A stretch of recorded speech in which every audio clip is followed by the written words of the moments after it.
Hi friends, আমরা এই মুহূর্তে আছি India's highest railway station. Station বলাটা ভুল হবে, তবে এখান সামনে স্টেশনটা আছে, কিন্তু যেহেতু আমরা গাড়ির মধ্যে আছি, আমরা এখন যাব ঘুম মনাস্ট্রি।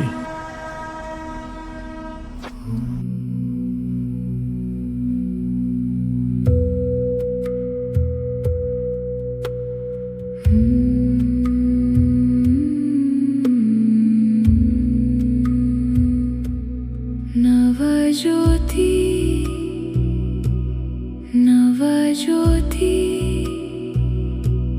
हृदय में अर्पणम् कोमलधरा